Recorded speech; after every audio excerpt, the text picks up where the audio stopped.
Halo? Oke, langsung aja yuk kita obrolin bab 6, judulnya Love the One You Are atau Cintai Dirimu Apa Adanya.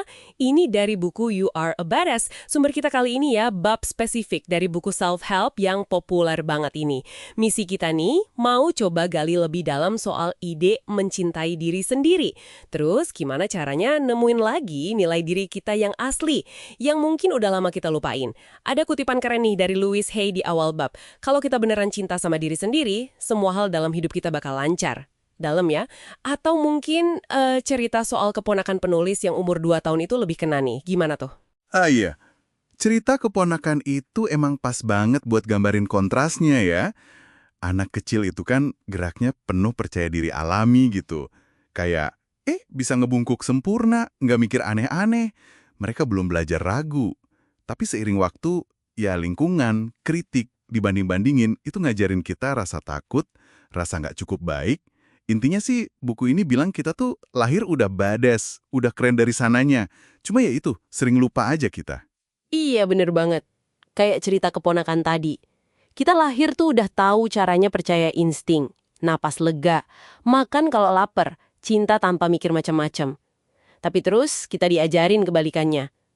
Anda pernah ngerasa nggak sih kehilangan rasa percaya diri alami yang kayak gitu? Kayak ada yang hilang aja gitu rasanya. Nah, itu dia masalah yang dibahas di bab ini. Kita ganti pemahaman dasar yang positif itu, dengan lapisan keyakinan negatif. Jadi takut, jadi malu, jadi ragu. Ini seringnya bikin kita milih satu di antara dua. Entah mati rasa, misalnya lari ke kebiasaan buruk, atau ya udah nerima hidup yang biasa-biasa aja gitu. Jauh dari potensi kita. Tapi buku ini nawarin jalan ketiga, yaitu sadar dan belajar lagi kekuatan asli kita. Ada metafora bagus juga ya di sini. Katanya kita lahir tuh bawa sekantong penuh uang. Ini simbol potensi nilai diri kita lah ya. Tapi kita malah ngasih-ngasihin uang itu sedikit-sedikit tiap kali kita butuh pengakuan orang lain. Atau pas kita kena kritik. Sampai akhirnya kita ngerasa bangkrut secara mental. Pertanyaan buat kita renungin nih. Di bagian mana ya kita mungkin lagi ngasih-ngasihin uang kita itu? Iya, dan biar nggak bangkrut terus, kuncinya itu kesadaran diri, self-awareness. Bab ini ngajak kita buat merhatiin reaksi kita sendiri. Misalnya, apa sih pikiran pertama pas ngaca? Atau gimana reaksi kita pas lihat orang lain sukses di bidang yang kita pengenin? Gimana kita nerima pujian? Atau pas kita bikin salah? Nah, ngamatin reaksi ini tanpa ngejudge diri sendiri, itu langkah pertama yang penting banget. Oke, jadi setelah ngamatin, ada langkah praktisnya ya. Pertama, katanya kita perlu lawan omongan negatif di kepala kita sendiri. Secara sadar gitu ya, jangan dibiarin aja.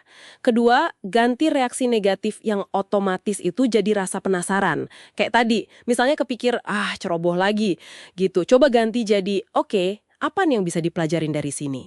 Ketiga, dan ini penting banget nih kayaknya, berhenti banding-bandingin diri. Ingat nggak contoh di buku? Marilyn Monroe ikonik, tapi ya beda sama Kate Moss. Atau Led Zeppelin itu legendaris, tapi ya beda sama Mozart. Kita itu unik, jadi jangan pakai standar orang lain buat ngukur diri kita. Betul.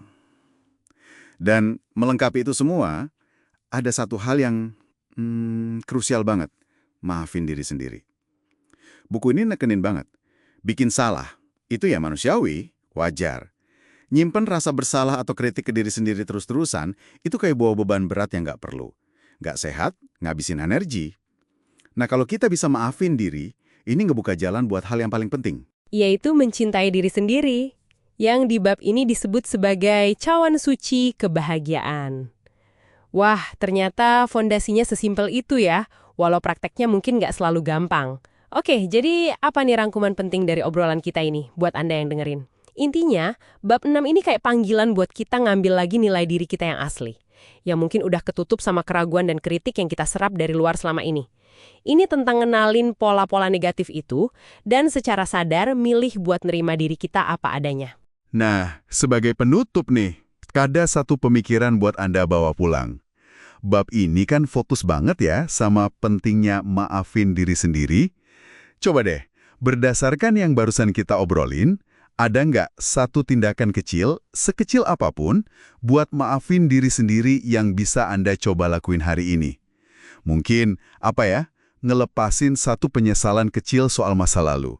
Atau ngabaikan satu komentar negatif yang muncul di kepala. Coba aja. Sip. Terima kasih banyak udah nyimak pembahasan kita kali ini. Sampai ketemu lagi di eksplorasi kita berikutnya ya.